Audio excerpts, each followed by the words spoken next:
So thanks for having me, Mark. I look forward to our conversation and with your members and participants today. I'm passionate about this topic, about the role of corporations in society, and this work started when I was first at the Ford Foundation and started to kind of look at where is the opportunity for the Ford Foundation to really partner more with the private sector. So I came out of this kind of really from the vantage point of being outside business, although I did spend 7 years in banking, and it did give me kind of a up close and personal view of kind of the language and the narrative that resided within a large New York City bank and beyond in the customers and clients that we served. But I think it is an incredibly complicated time. And so I'm going to put forth some ideas I think are somewhat provocative and maybe will challenge some of the orthodoxy about kind of what we think about the corporate responsibilities. I tend to try to look at what's in the DNA of what actually makes corporations tick, and what may be not kind of viewed as kind of CSR or ESG or whatever your favorite topics are, but the myriad ways in which corporations and the power and influence that they have in the decision making has a deep and broad impact on society. And are the choices that business is making, are they really in the long-term interest of society? And from that vantage point, we do focus a lot on public companies and some of the complexity of operating in public markets. This is this gorgeous place I just left. This is the home of the Aspen Institute, which was founded in Aspen, Colorado, 70 years ago. And it began in the summer of 1949. I think it's impossible to separate the history of the Aspen Institute and the kind of modern Aspen, Colorado. In essence, the investments made by the founders of the Institute that included an industrialist, Walter Pepke, who was then the CEO of American Container Corporation of Chicago. His belief in kind of starting a different conversation to see if we could spend the back half of the 20th century in a better frame than we could for the first, as most of it's spent in war.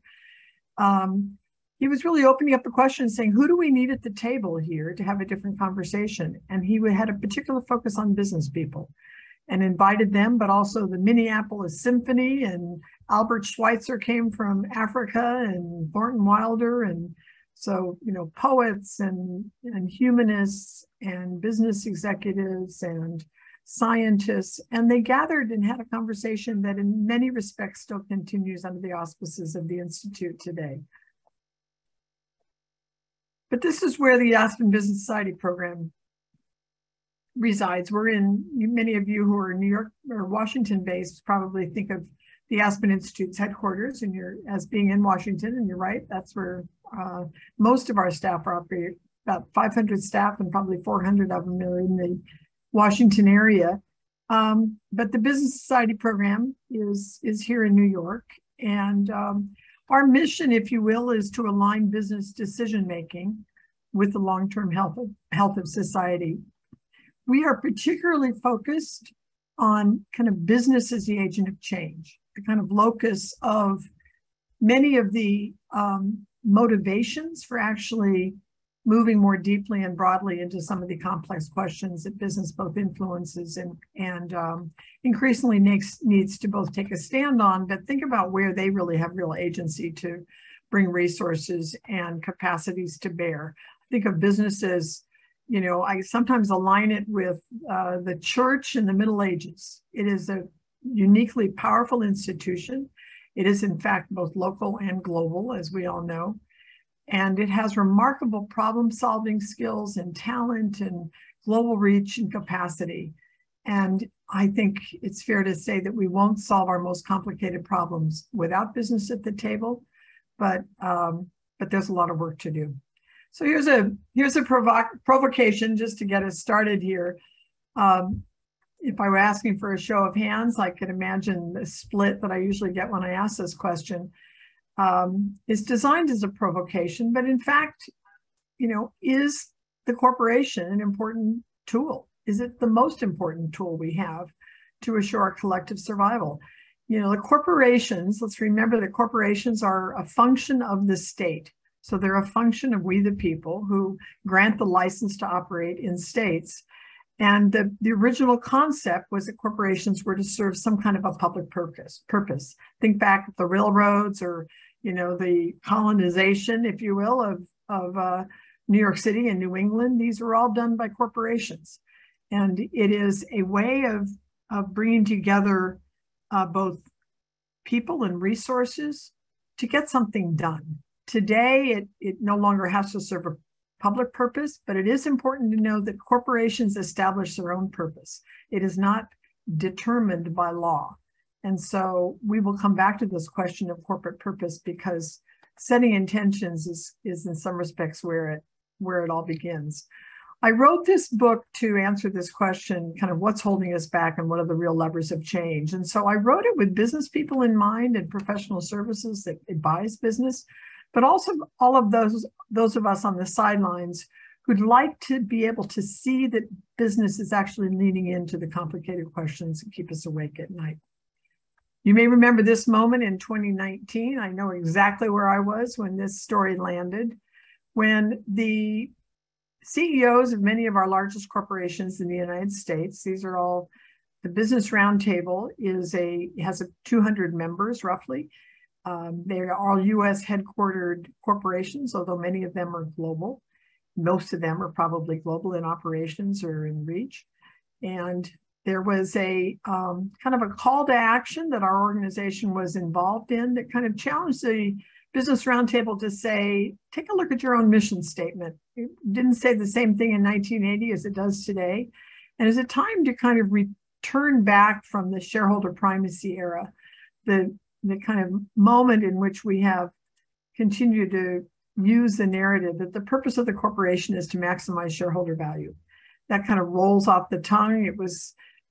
Hadn't really been taught so directly when I was in business school in the early 80s, but it became the mantra of both boardrooms and classrooms. So today we find that business executives are willing to step out and say, well, wait a minute, that's not really what I do all day. And we know the remarkable complexity, those of you who are involved in business, you know the complexity of operating a corporation. You can't do it with a single objective function. That never ends well, I think, in any domain in life. Business managers are business managers. They have to be able to manage a set of different demands, expectations. They need to resolve conflicts. They need to set priorities in order to achieve what they set out to do. And so that's a natural role of corporations. So when I get asked, which I often do, how serious was the Business Roundtable when they said, we're no longer leaning into shareholders as the uniquely important part of the business. Certainly we care about shareholders, but there's a set of so-called stakeholders that we need to be attuned to. I don't love the language of stakeholders. I think it's actually not a management discipline that works, and it raises an old debate that they've been talking about in business classrooms for 40 years, shareholders versus stakeholders. I'd like something more precise, and I believe it's a function of every corporation to say, who do we really need to succeed? So perhaps we can come back to that. But I'm often asked if business was taking this seriously. And in fact, are they leaning in to kind of a public orientation, a public purpose, a reason for being that can be felt by those of us who support corporations, grant the license to operate, and try to determine whether they're adding value or extracting value. So I think that it was easy for these executives to sign on because they believed that they were already doing it. But that would challenge the idea that change is needed. If they're already doing it, then what can we expect now? So let me go for a minute into the dark side of this question. I write about an example in the book about the Royal Caribbean Cruise Lines. It was called out in the 1990s by the New York Times in a series of articles for doing something that just seems like it would be completely and totally nonsensical. If you're we want to bring customers out into the open seas to enjoy the wildlife and the beauty and the fisheries and the oceans and seas as the home to an important part of our vitality in terms of the natural resources that we bring to bear. What they were doing was dumping spent fuel. And one would ask why they did that. Well, they did it because they were required to contain the fuel, which meant they had to carry it on board with them as they progressed through travel, which kept their costs high rather than being able to dump fuel and lighten the load. They did it because they had to pay fees when they got back into port in order to have the spent fuel disposed of properly.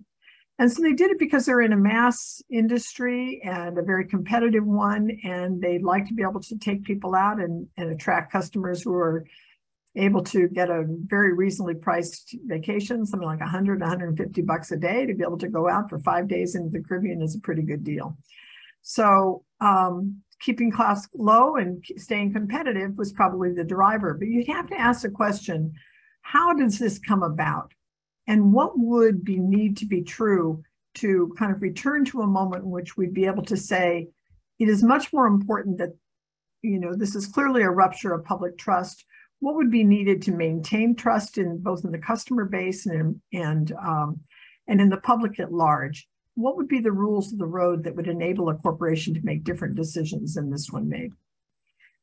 You may remember this story better. This is another kind of sorrowful tale when VW started essentially changing the software to be able to cheat on their emission standards during the testing of their standards, and then re-engineer them when needed. And this was a big story when it broke. And again, it would force us to ask the question, or to make the statement, I think, that purpose is revealed. It's not just the words on a mission statement.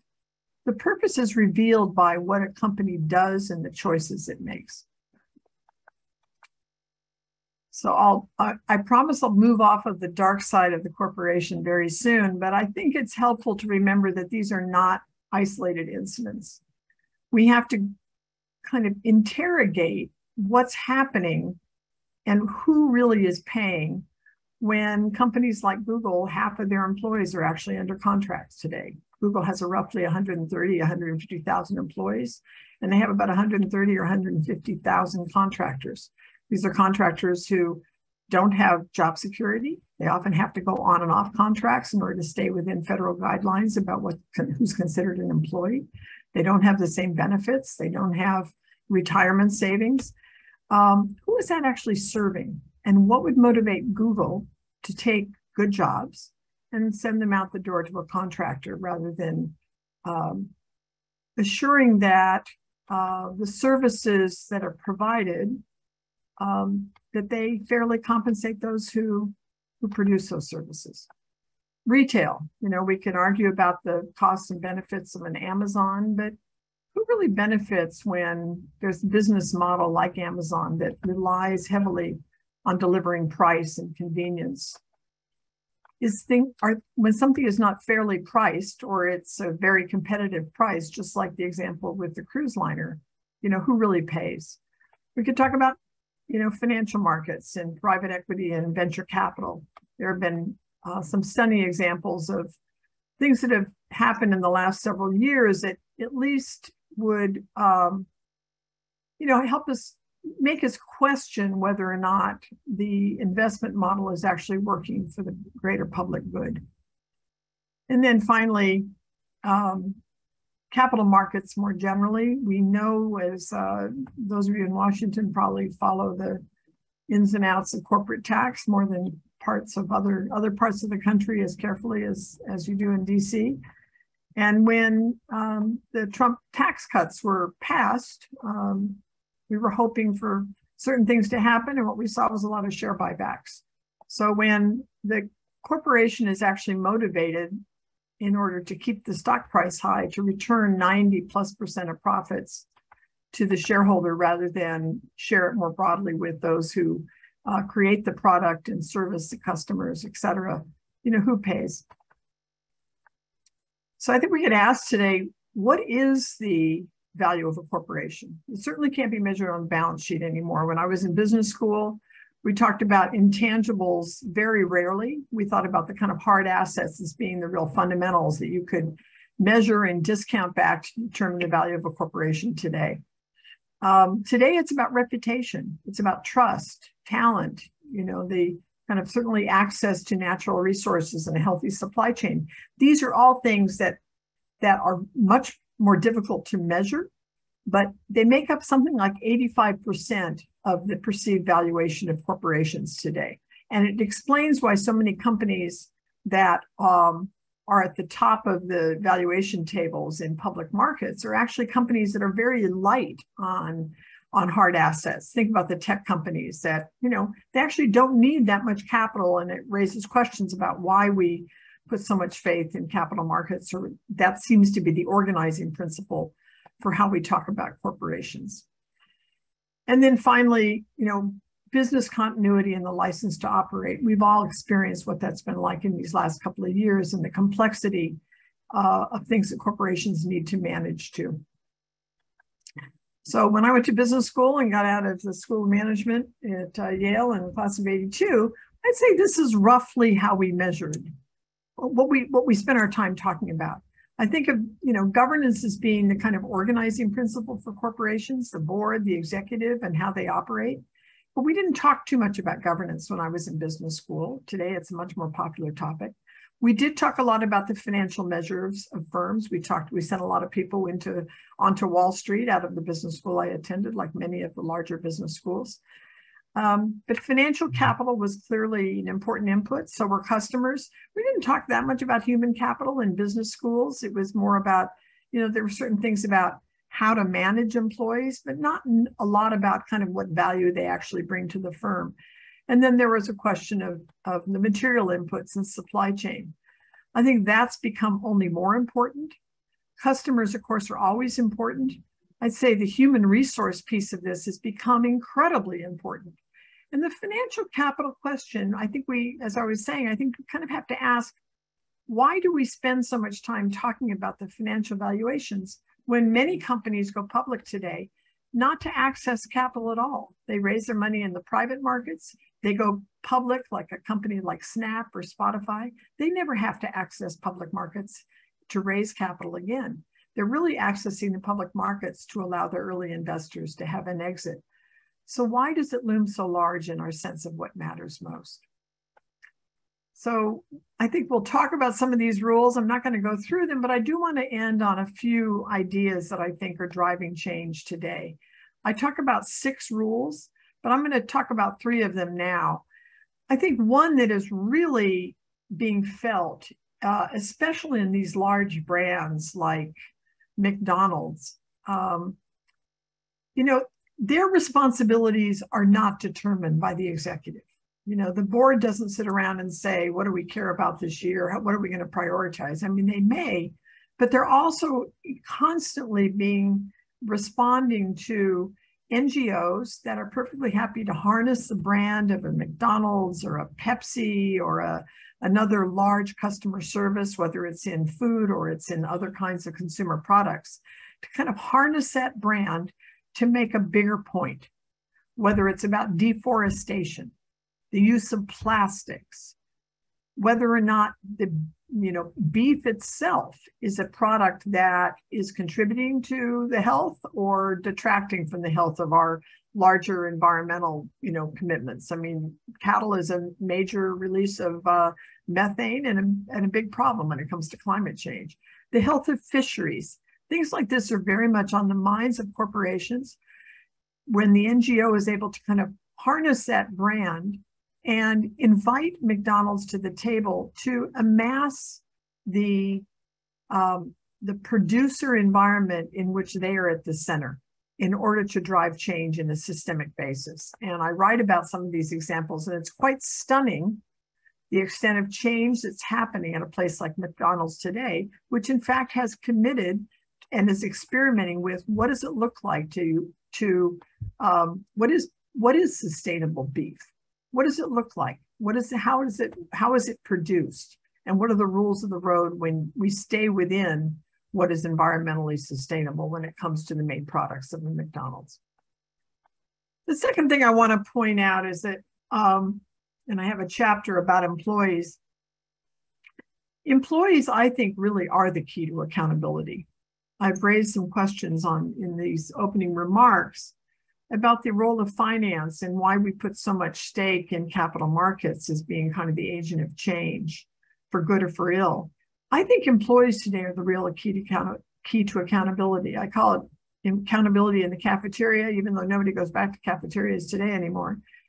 But they are, in fact, an important voice. They are deeply influential when it comes to CEOs. Who are they listening to? There are numerous examples of corporations that have spoken out on issues that, frankly, would have been a big surprise if CEOs were leaning in on these things a decade ago. When, after January 6th, when this political spending of corporations was tied back to specific individuals in Congress or in state houses that were refusing to certify the election, that became a real cause célèbre. And CEOs heard from their employees on this question, and a good number of corporations kind of hit the pause button on political spending to try to figure out what's a better way forward. We can argue about whether or not that was lasting or whether it's played out, but I think that it's a fresh question that boards are having to think about more deeply than they were years ago. And it's because of the employees and the acuity with which they are willing to raise these questions. And then finally, this is one that's changing quickly. You know, we don't solve our most complex problems one corporation at a time. It really does require co-creation and kind of not just competition, but collective action. And so if in fact the corporation is important to our collective survival, we expect corporations to operate in different ways, and we're starting to see that happen. How will the change take place? I would just let your eyes scan over some of these. I think, and we work closely with at least one search firm, Korn Ferry, that has convinced us that the job of the CEO has really changed. When they're recruiting for somebody who's going to be leading a large enterprise, they know that that person needs to have the mindset, the willingness, and the understanding of the corporation as a real ecosystem of players, not just, it's not just about the corporation. It is representative of and embeds many different kinds of entities that both have the corporation under the microscope and are looking to use it as a lever for change, but who also are critical to the health of the enterprise and are part of the kind of playbook of what has to be true in order for the corporation to succeed. We're certainly seeing change from crisis. Everybody in this who's a part of this webinar knows that to be the case, and those of you who live and work in Washington and are involved in the delivery of public goods there know how critical all of these systemic threats to commerce have become and will continue to be, whether it's food system or the access to commodities or power or natural resources. All of these things are driving change in how corporations operate. There are innovations from within. We talked already about employees as an incredibly important internal agent of change. And then finally, we are seeing change from industry and business coalitions. But I would say, given some of what we've seen out of the Business Roundtable recently, where they kind of refused to prioritize climate and decided to prioritize tax cuts instead, I think that was a real disappointing moment for many of us who believed that the Business Roundtable had power and influence and needed to be using it a different way. Let's remember, tax cuts are important. I understand that. Taxes, under the Trump regimen came down to about 21% on the corporate side, but the effective tax rate on average overall corporations is more like 9%. So there's lots of tax avoidance that's still taking place. I'm going to leave you with this thought. Sustainability, healthy democracy, none of these things are an end game. It's about continuous improvement. It's about constantly reflecting on what are the capacities that reside, not just within the private sector, that's my beat, but what needs to be true in order to be constantly working toward a better result.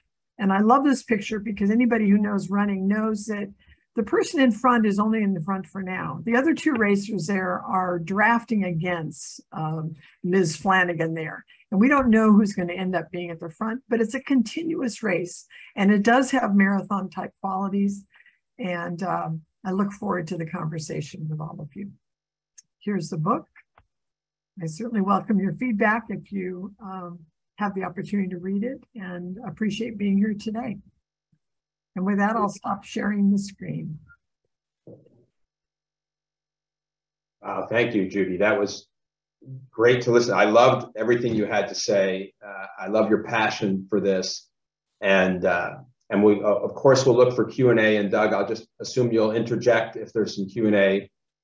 And until then, Judy, I'm just going to try to pull out more from you on this. There's so much, right? I have 8 pages of questions, so I will probably ask 1 or 2. But I wonder what business leaders you've interacted with, right? So I'm assuming business is a real passion of yours, and it's a love-hate relationship, I got to assume, in some ways. But who are the business leaders who have impacted you on both sides, perhaps, of the political aisle that business leaders, assume today? Well, I'm actually not that conscious of political parties of corporations. I mean, there was I think there was a time when the members of the Business Roundtable were probably 70–80% Republican. That's no longer the case. It's probably something closer to an even split today. But frankly, I don't think the CEOs, certainly none of the ones that I work with, I can't ever assume what party they're a part of. There's lots of reasons to assume that there are some that I would guess based on some of the social issues they're willing to speak out on, but that's still a minority of corporations or CEOs. But I do write about some companies that I think are kind of emblematic of a different way of thinking, who have been willing to put kind of the heart of the enterprise in a different location than shareholder primacy. And I write about companies like, for an example, I'll talk about one in the book and then talk about a CEO that I had the opportunity to interview in Aspen actually 2 weeks ago. But the company that I want to just recall for a minute, if I could, and a CEO who's no longer with us, but who was CEO, I think, there for 40 years, and that's Southwest. And the CEO was Herb Keller. I never had a chance to meet him, but I kind of followed him and believe that Southwest is a great example of it's not a cartoon we're looking at here. And by the way, I'm a big believer in business, or I wouldn't be wasting my time on it. I don't think we can move forward without business at the table. I think we are a unique kind of culture that celebrates and welcomes the capacities that business has to bear. That's nothing we're going to unwind. I'd like to rebalance the system and make sure that business is actually supporting the public sector and supporting public goods. I don't think we get there without rules of the road and without sensible regulatory regimes that keep the bar high for industries. And I think there's a lot of things that corporations are doing that kind of fall below the radar that I believe are kind of anti-democratic, if you will. The heavy investment in tax avoidance. I talked about putting people on contract workers. I think that those things undermine the health of our democracy, and frankly, how CEOs are paid today, not just the kind of amount, but tying executives to stock, I think, is a mistake. So what Herb Keller put at the middle of Southwest was the health of the employee. He knew you're not going to have planes arrive on time. People are not going to enjoy flying, and he's certainly not going to avoid becoming a union shop as his competitors were and that he was competing with, if he didn't recognize how critical it is that the employees feel like they're being treated well, that they want to show up for work and give it their all. And for many years, the shareholders did very fine. Thank you very much. Those who invested in Southwest and stuck with the stock did very handsomely. But he didn't start with the stock price. He started with a kind of a theory of the case about what would need to be true to be successful and to beat his competition. I would call our attention to Walmart, and specifically the CEO that I interviewed recently and did get to know a bit is Kath McClay. She is Australian. She has been with Walmart's, I think, since 2015. She came out of retail before that in her home country. And she is leading Sam's Club, which I can never kind of say this out loud because I always find it so stunning. Walmart is the largest corporation, I think, in the world, $580 billion, I think, in revenue, or 58 or 85, something like that. Significant. Sam's Club is a fraction of that, but it's still like a $78-80 billion company, and less of an international presence. But at the heart of Walmart today, and this has been a path that they started on back in 2005 when Lee Scott, another executive that I write about, was leading the company, where they really started to lean in on sustainability. And they didn't do it because they just arrived at it themselves. They had been subject to a massive campaign of labor unions and environmental organizations that were pushing them on those questions that they hold dear. And Lee Scott came off of the experience of helping serve people in New Orleans after Katrina, saying, wait a minute, this felt pretty good. We got a lot of good press out of this. What would it feel like if we felt like this all the time? And he leaned in on sustainability and really changed the conversations in corporations because of their ability to amass a considerable supply chain. So I use that as an example. They've gone from strength to strength when it comes at least to the environmental questions. I think there's still active questions about employees and the design of work that Walmart is still working on. But I think that they have committed now to becoming a regenerative company. They're going to put back anything that they take out. They're going to make sure that they're evening the score as they consider the consequences of the business decisions they're making. So that might have been too long-winded a response here, but those are some examples of the ones that I think are really interesting to look at, and are also very, very important in terms of the ability of corporations to learn from one another. That wasn't too long at all. It reinforced how lucky we are to have you, Judy, and to have your book out there. So I encourage everybody to take a look at this book, to purchase it, because we can get a glimpse into some of these things. But I'd like to go to Rule 6, if you will, because I think that's something we could all learn a lot from today. Can you talk about examples of co-creating that you've seen and why that is so promising? Absolutely. One of my favorite examples is drawn from this kind of, I talked a little bit about kind of the power of NGOs, both to kind of call out corporations, but there's a growing number of nonprofit organizations that are really organized with the capacity, almost like a consulting firm, where they can work intensely and deliberately with a company. I'll go back to the example of McDonald's, on a particular campaign or a particular set of protocols and ideas to literally change how an industry is operating. And I use the example of Fisheries, which I'm very inclined toward. There's an organization called the Sustainable Fisheries Partnership, founded by a guy named Jim Cannon. We just had him out in Aspen for our inaugural ESG summit, where we brought kind of the entire ecosystem of business together to kind of say, where are we and what are the compelling questions we need to be asking? And so I was reminded of the work that he's done when, it's Greenpeace, it starts by targeting McDonald's, but then he comes in and he helps guide the leadership at a place like McDonald's that is committed and is leaning in because their brand needs to be protected and because they want to stay ahead of the game. So they no longer have to struggle to get a McDonald's to the table. They willingly accept the help of an NGO. But then beyond that, with their guidance and collaborating across the public and private sector, McDonald's is able to bring the biggest producer, of white fish that they use in their fish products in a particular fishery. They have the buying power to make sure that the biggest producer is at the table. And then that producer is able to bring their competitors to the table because of their position in that industry. And we're seeing that over and over again, where the biggest consumer-facing brand is under the biggest pressure, but they can drive the change through their supply chain. And what that means is everybody at the table buys into the same set of rules. And they're literally turning around fisheries that are in decline in places like the Barents Sea and putting them back on a path that avoids overfishing, because everybody in the system is willing to play by the same set of rules. They won't buy from rogue operators because they know that they are being called to account. They're part of essentially a club that's bought into a system, and that it's in the long-term interest of their enterprise. And we're seeing this over and over again. Frankly, what else can work?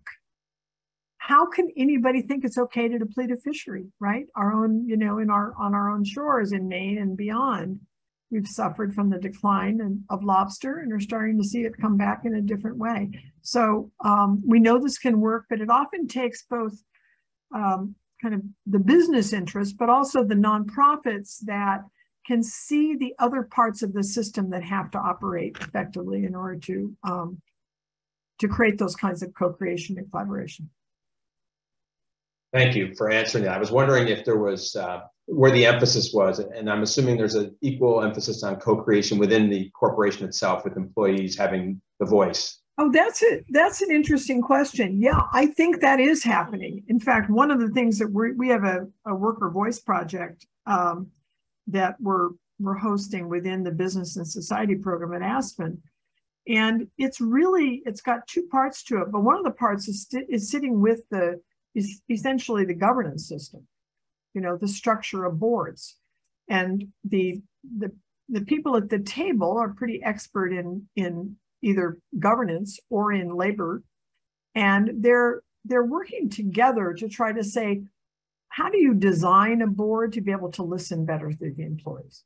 Is it just unionization over here or nothing over here? What are the other things that could happen in between that would enable a company to set up ideas and protocols and ways of operating where employees are at the table in a different way? We're seeing places like Best Buy that have something called mirror boards, where they're actually, they kind of create panels or cohorts within the company that represent a certain kind of capacity or a certain kind of interest.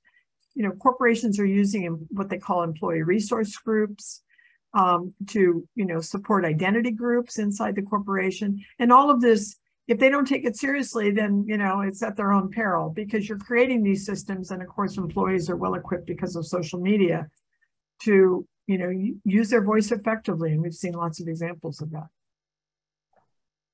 Yeah. Okay. So I have 305 other questions, but I'm going to ask this one here, Judy, which speaks a little bit more toward Rule 3, corporate responsibility.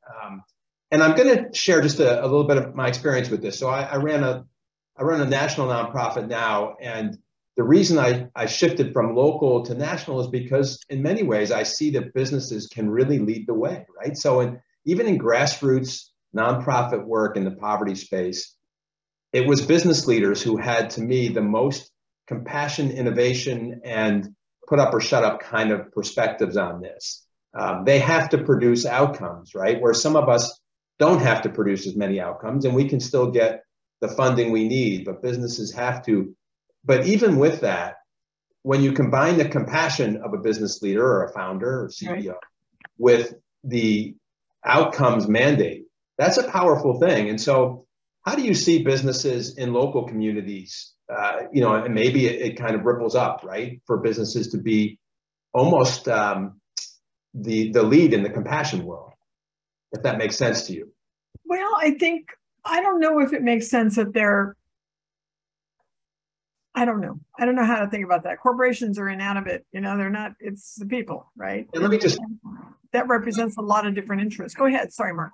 So I see CEOs, for example, in the for-profit community who really want to be leaders. They're on boards, and they want their communities to have better housing. And this is a general statement because industry, it's wide, right? So there are some industries that are really helpful to their communities, and there are some that don't care as much. Right. And so my question, I guess, is what do you think the business community or the sector can do in their local communities better than they're doing now?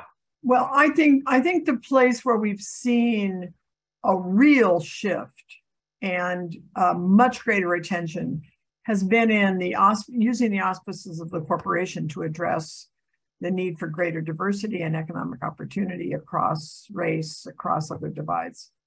And, the PwC played a real leadership role in creating kind of almost a website where corporations could benchmark off of each other, make a commitment, kind of hold themselves accountable. And we saw corporations start to, establish new protocols around, how do you construct a hiring pool and make sure that it's diverse, and putting pressure on recruiters to make sure that they respected those priorities within the corporation. After Black Lives Matter, we saw a lot of corporations invest in organizations that they felt were potential collaborators outside, outside the gate of the corporation, who would be natural places that need more support if they're going to address some of the inequalities that exist. So I think it still begs a question of what it is that corporations can do themselves here, and whether or not, if you're in the tax avoidance business, how is that helping? So I think, we still have to keep on interrogating, where does the business have real agency here? Are they, in fact, is the split between what the CEO gets and what everybody else gets, is that really justified? Is that the best way to reward teamwork and the kinds of attitudes and what we expect out of employees? And those things tend to hide behind the frame of the corporation, where they may get more visibility for the things that are more in the charitable domain, that don't require them to operate any differently, but may not be as powerful in terms of the stakes. So that's kind of where my brain goes. But having said that, I think corporations have, see the kind of wisdom of having at least a bit of an anchor in a local community, because I think it enriches the relationship with the employees and, creates a better city to live in. We're not going to slip back to the 1950s and 60s where we had headquarter cities that, like we always used to associate with Minneapolis, but well beyond, because corporations don't have the same kind of identity. They are, in fact, more global and operate today in a much different way because of the kind of ability of remote work. So I think it's a tension, but it's still a great proving ground for executives. And I think there's still a lot of executives that realize that they learn a lot by serving on nonprofit boards and the like. And I think that kind of infrastructure still exists and flourishes in the business community. So I do think it's an important point. Yeah, your national perspective is so helpful to hear, right? For those of us who haven't been national for a long time, or who are local in our focus, it's really great to hear this. And so you don't see a lot of change, perhaps in some areas where I see significant change, right? In businesses and culture and businesses changing a lot. Yeah. Maybe if you could speak to where you don't see as much change, even if you want to anchor that in CEO salary and salary differences, because that's been an issue for 30 years, right, in business school classes. So why has that not changed more in your mind? It doesn't change because they protect each other. That's it. That's simple. Yeah. I think, they like what they get. We've had a good number of companies break the kind of sound barrier of $100 million in pay this year. When that starts becoming the norm, it's just nuts. But it's really the questions we raised, and we released a piece on pay in 2019 that we're still working with to try to figure out how to assure that it, gins up the kinds of examples. It could be compelling. Is, where are the executives that have the courage to say, we know the system is broken, it's not going to work, it's unsustainable? Where are the ones that are willing, maybe that are still earlier in their career, but they won't be accused of having taken the money and now they're raising these questions about it? Where would the cohort of companies, and this could happen, frankly, I do think this is the kind of thing where place matters. Could there be a natural alliance between companies that are in a particular community or city or region that would say, let's try this differently? It's not like I need the money. And what would be the right relationship between how we pay the executive and his or her direct reports and on down the food chain? Why do we have to prioritize stock? You know, why are 60, 70, 80, 90% of the pay anchored in stock if we actually are saying that the so-called stakeholders are what's most important? So these are natural questions. They're common sense questions. What's keeping us back, I think, is kind of the service industry that surrounds the whole delivery of pay and the function of boards. There's a lot of CEOs on boards, so they kind of can tend to protect each other. So we're looking for those who are interested in innovating, because I do think there are companies out there. We need to make it safe for executives to speak differently about this so they don't piss off their brethren. Because they are in communities in different respects, and they do feel competitive with one another and want to feel that they're, you know, the pay somehow ends up being some kind of a measure of respect, I guess. I don't know. I have many questions about it. I have my own theories about what might work to open things up, but we in fact are stuck. Yeah.